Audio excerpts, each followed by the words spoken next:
And welcome in once again, Retriever fans, to the UMBC Baseball Weekly Report, the final edition of the Weekly Report here for the 2021 season with UMBC Baseball head coach Liam Bowen. Coach, thanks for taking the time. Thanks, Dave. So as we said, this is the final UMBC Baseball Weekly Report for the 2021 season. Retrievers wrapping up the regular season this past weekend up at NJIT. Coach, just a quick recap of that weekend up in Newark. Sure. Well, first off, full credit to NJIT. I mean, they were a team that was struggling at the beginning of conference play and has just absolutely caught fire. And their coaching staff and players have done an awesome job. They have a really good group of veteran guys who have been together for a while and are starting to taste some success and have gotten on a roll. So they were absolutely a handful this weekend and deserved the victories. I thought the games were competitive. Even the games with where the final score got stretched out at the end, we played a lot of really tight ball games for a long time in each game.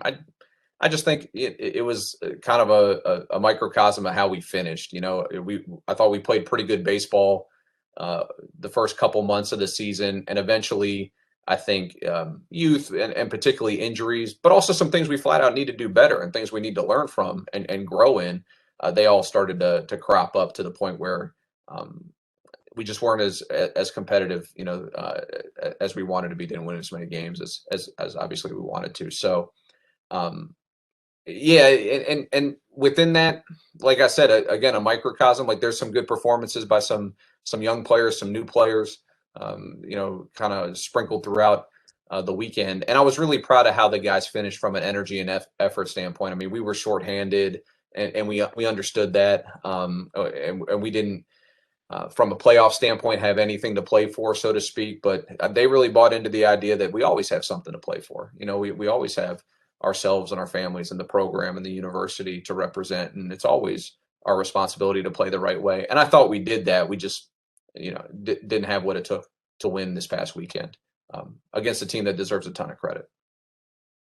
And you mentioned the fact that it seemed like even when the score started to get stretched out towards the end, it always seemed like you were in the game, you had a chance to kind of get the win. Does that kind of speak to the growth and talk about the growth now that the season is over, what you've seen, knowing when you came in that it was going to be a young group, there's going to be some growing pains coming into the season, what you've seen from the fall and when they got back on campus to today?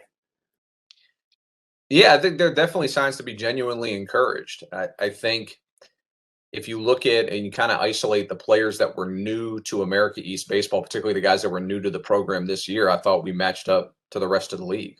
I think when you look at guys like, Luke Johnson, Ian Diaz, Christian Easley, Joe Puchek, I thought Luke Trithall came on, particularly like the last day of this weekend and showed some progress.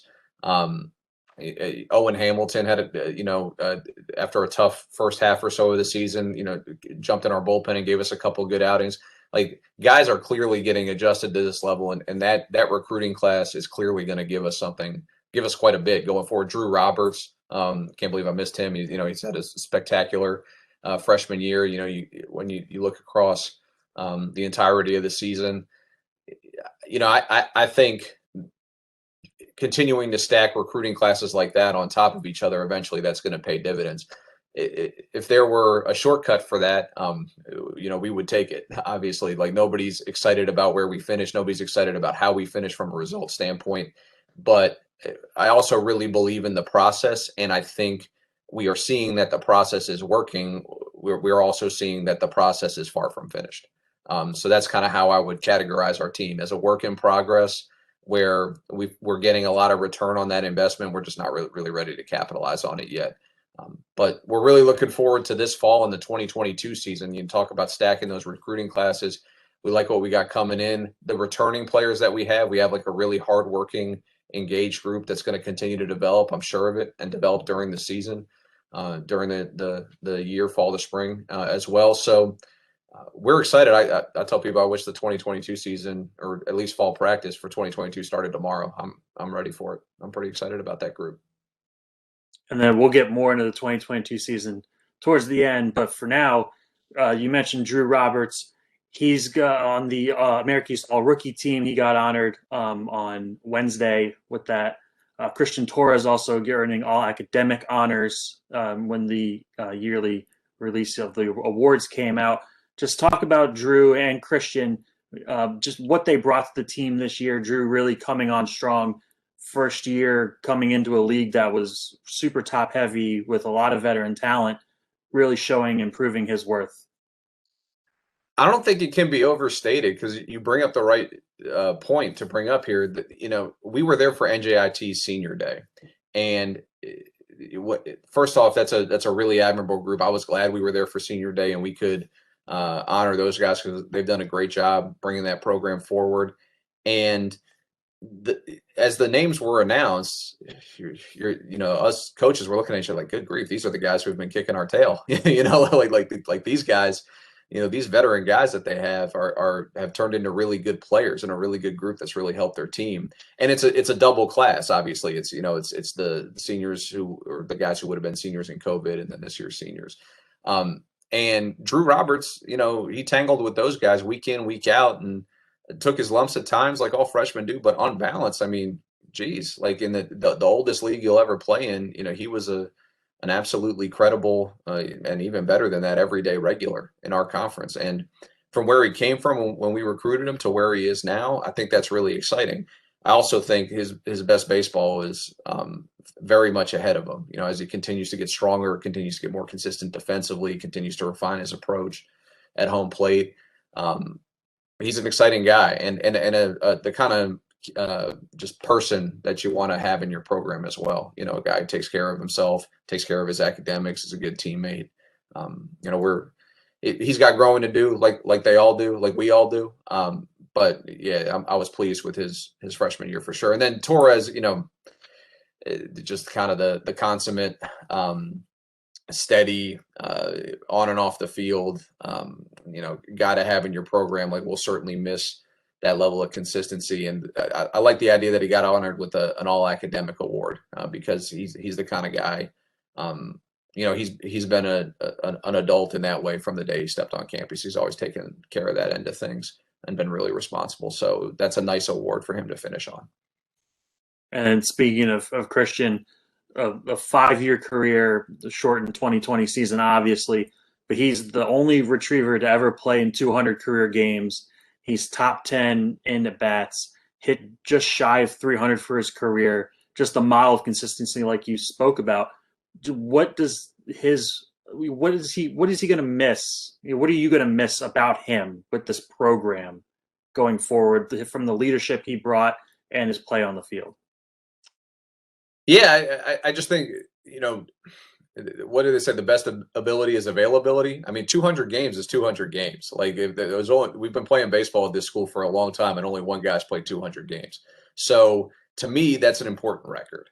Just going to the post day in, day out, and being available for your team. I think that's really, really important. Obviously, at first base, there's going to be somebody new, and that person will have big shoes to fill. But I just think with Christian, just being the thing that I'll honestly miss about him is just being able to get to know him and his family for the past 5 years. They're great people from down in Miami. I just think the best thing about this job is the lives that you get to sort of intersect with, over the course of doing this work, and the Torres family, all of them, beyond Christian. That's something that I've really, really enjoyed because they're the right kind of people you want to spend your time with. And I'm just really pleased they gave us Christian for 5 years. So that's really the biggest part I'll miss. I mean, like the production, the leadership, like all those things, we'll miss him like we miss, anybody who graduates. But he was just a fun guy to get to know and to coach the past 5 years. That's the biggest thing. I think replacing those other things, it's something we need to do, but it's also kind of how it goes in college sports. So we're prepared to do that. And then not just Christian, you're going to be losing 8 other players to graduation and running out of eligibility. Talk about those guys that are going to be leaving the team that played their final season at UMBC, what they meant to the program, what they brought, and what you'll miss about them. Sure. I think the biggest thing that you got to remember about that group is what they sacrificed just to get us to operate. Like I told those guys, there are teams in college baseball that have played 10 games, 14 games, had the season paused multiple times. We weren't one of those programs, which is a combination of good fortune, great work by our sports medicine staff, and some real discipline out of our players. And I think that starts with your seniors. I think if your seniors don't set that tone in this year, in this crazy 2021 season, then you're in trouble. Like that can really put a wrench into things. So that's the biggest thing about the group. And I won't go through each guy, because there's a bunch of them, and I know we don't want to go for an hour here, and I could because I appreciate all these guys, but guys like Luke Belanger, finally getting a chance to play for us, and the way he finished, I thought he was playing his best baseball down the end of the season. Thought that was great. A guy like Max Gorin, who I thought finished on a high note in his career, gave us some good innings out of the bullpen, and kind of grew as a pitcher during this year and took advantage of the extra year this time late in his career, and I meant to say more like the time off to really refine his game when we ended up not playing that 2020 season. So those are a couple that jump out, but mostly just going to remember that group for making the sacrifices that they did to just get us on the field and get us back to playing ball. That's the biggest thing. And then let's start taking a look ahead to the 2022 season. Got a lot of good returns coming back, like you said, Ian Diaz, Christian Easley, guys like that have now have that experience playing in this league. Just talk about the guys that are going to come back for next season, the experience that they have, and what that's going to bring to the new guys that you'll bring in as well. Well, I'm looking forward to being more experienced. I can say that. I mean, that's one of the things about 2022 that I'm certainly excited about is having a more experienced team. I was talking to a good buddy of mine who's the pitching coach at another school, and a guy I've known for years, and he was saying, and I thought this was a nice way of putting it that really resonated with me, that 2021 was a year that if you had a lot of knowns on your team, you profited from that more than even you usually do. It's a big help, but in 2021 it was a huge help, just because it was such a different year. And if you had a lot of unknowns on your team, even if they're exciting or guys that you think are going to be good players or have ability to do things the right way, it hurts you a little bit more than it usually does. And I think that's right. I think that's accurate. And I think we were a part of that. I'm looking forward to 2022 having some more knowns. Some guys, that have established a standard that we can expect from them, and we'll hopefully grow that standard as they develop and are familiar with what it takes to win in our league. Because one thing about this year, we played a lot of America East games, so we got a really good lesson in what it's going to take to win in the America East, and it's going to take more than we were able to do this year, obviously. But we're also, I think one of the things we're really benefiting from headed into this 22 season is we're not confused about where we struggled or why we weren't as successful as we wanted to be. We know what it is. We need to pitch better. We need to be deeper on the mound to contend with America East hitters in particular. We need to probably strike more guys out and be better in the free 90 game. We need to defend better. I thought our defense really fell off the last month as we got a little beat up and worn down, and we need to get back to a higher standard there. And then we just need to make better decisions within the game, and that's an experience thing, kind of our feel for the game and our IQ and decision making at times. That's going to come forward, and we'll build in more practice elements to address that. And then the last thing I told the guys, I'm kind of going through what I was telling them when we finished up at NJIT, is I want us to get tougher. I want us to get tougher in response to adversity. I thought we kind of wobbled, particularly after that Stony Brook series where we got swept in some really close games, and that and the injuries kind of took us off track. I want us to continue to grow in our toughness, whether it's response to tough games or bad calls or two strike counts or pitching with men on base or, all the things that you need to grind through as a baseball player. So that's what we'll be chasing. We'll be doing it with some guys that we've grown really comfortable with. We have a really good, tight knit group that enjoys each other. And I'm looking forward to that. I feel like we've kind of, with this year, kind of gone through what we needed to go through to grow the group, and we'll be able to compete at a much higher level in 2022. I'm definitely expecting that. And then just to start wrapping things up here, hopefully in the 2022 season, more fans will be allowed back at Alumni Field to watch you guys play. But what can the fans expect here now through the summer months and into the fall as the 2022 season starts to ramp up for you guys? Sure, we'll hit the road in recruiting, which we haven't had the opportunity to do in a long time. That starts on June 8th. So we're excited about that. Going to see some guys play, check in on some of our other guys. So that's obviously a big part of our summer.